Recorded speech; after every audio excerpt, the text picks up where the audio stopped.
Hey, what's happening, everybody? You can probably see from this heading is why are you failing it as a business owner? And we're going to get into it. So a lot of times, here's the problem, right? You got people that are really good at their craft. They know what to do, right? Experts. I don't care if you're doing landscaping, welding, um, plumbing. There's just electricity. There's so many things that people are pros about, right? Here's the problem. A lot of people that are pros at their craft have no idea how to run a business. That's why they fail. Not a clue. Because there's this misconception like, oh, I have my own business, so I'm making all this money and yada yada yada, and you go out and spend, spend, spend. Reason why I know I did it. I know all about it. These things happen. Um, so I'm just talking about you guys from my own personal experience. Back in a previous video, I talked about how I had started a business, right? And I actually went into a partnership. And that's probably a whole nother discussion about being a partner, right? Getting a partner. And we'll talk about something like that later on. But basically, you get these jobs coming in. You start making some good money, right? You see the money on the wall, like, hey, yeah, I'm going out to lunch. I deserve this.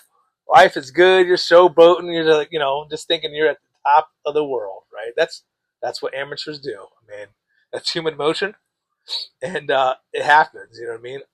I know I did it. I was young. I think when I first started my first business, I want to say I was 26, right? So a long time ago. I got a lot of experience since then, of course. So, you're going to make mistakes.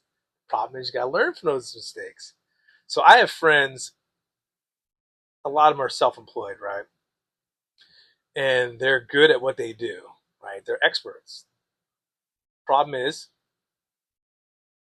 they're either unorganized, right? Unorganized, or they're doing things the old school way, writing stuff down on a piece of paper. You know, if you're going to be keeping track of your business that way with old receipts and doing the old school way, it's probably fine and dandy if you're actually going to do it right and pay close attention to it, right? So let me just give you an example. A lot of times, you know what? I'm going to go into retail. We're going to talk about retail. All right. So in retail, if you could get margins that are, I don't even know, 30%, that's probably pretty average, right? 30% margin is pretty good. Um, the problem with that, you see all this money coming in, right?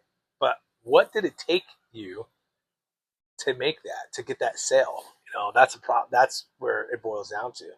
So what I recommend is getting some sort of business software, so you can put in your cost of goods sold, right? You know how much that item's costing you. You know how much you paid for shipping on it, right?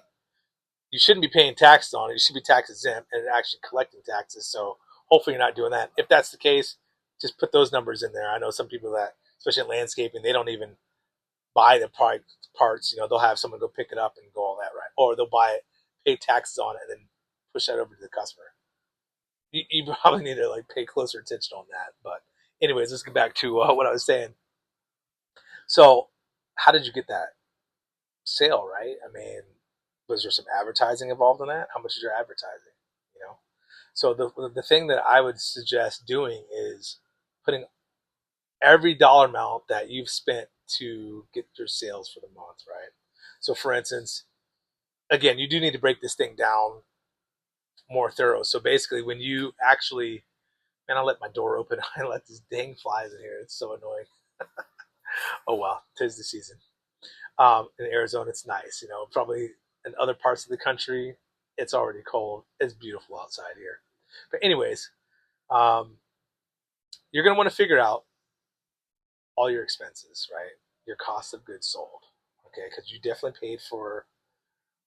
I don't know if you're selling stuff online, right? Your shipping, you got to throw that in there. Don't forget where you bought that from, right? Um, the packaging, okay? Just find out where all your money's going. That's the hardest part.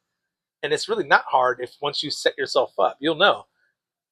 For retail, especially online, the bubble wrap, the tape, all that stuff, right? Those are your costs to basically make a dollar. Find out how much you're spending, divvy it up accordingly, right? So do it over a month or two or three. Find out everything you spend money on, and then I want you to divide it down to your average units, right? what it costs. That way you kind of have an idea of how much money you're actually making, because the problem is everyone starts to spend all this money, or they're going to pick up on advertising, or everyone's calling you all the time like, hey, we think you should do this and do that. Some of this stuff sounds good, but especially with click-through rates and your impressions and all that stuff on you know how much you got to put your product out in front of someone to get those sales. All that is what it costs to do business. So you need to be paying attention on that. And find another way. A lot of times that's just, I mean, you got to do what you got to do to sell stuff online, of course. But what happened? What about the things in your area, like the farmers markets or the swap meets or gun shows? Or it just depends. Again, it changes to what everyone is doing. But get your butt out there and actually do the hard work. Don't be working this 9 to 5. That's BS. This is not 9 to 5. You want to have your own business. You're working 60, 70, 80 hours a week or more. It's what it's going to be, because that's what it takes in order for you to get to that level to where everything's on a cruise control and it's like a well-oiled machine. But you got to get there first, okay? So keep that in mind. I know because I've been there and done it. Let me tell you something. I used to sell archery equipment, right, and fishing. I had an archery and fishing shop. We had an in-store. I had a store that was, these flies are driving me nuts. I had a store that, we were getting that walk-in traffic. I knew I needed to make more money, right? So we started online. Actually, I take it back. We started walk-in traffic. Then I moved to online. Then I started going out and doing shows, swap meets. I was selling archery equipment at gun shows. And my online site was sick. I taught myself how to create a website, do the SEO. I used Google AdWords. At the time, no one was basically setting up a bow for you. We're going to talk about bow and arrows because that's what I was an expert in. And no one was doing this at the time, where you could put on your dimensions in there. Heck, your draw length, all that stuff to find out what your measurements were. I had all the literature for that, and to get it figured out, and then basically on the order, you would put in your dimensions and all the accessories that you want. It comes into me. I print it out on the packing slip, and I just build the bow and send it out to you. And it's sighted at 20 yards, and you do the rest. It was great. It was funny because I literally, when I started this business, it was an $8,000 investment that turned into $1.5 million in the course of 4 years. Gross sales, everybody. Gross sales. Okay, was not rich. That is gross sales. So if you're making 30%, right? Some items, yes, we made 100% markup, but 30% margin, we'll just say. It's pretty typical. And then, of course, you buy those deals when you can buy it in bulk, and you make a little extra money here and there. Then you got to do things like that.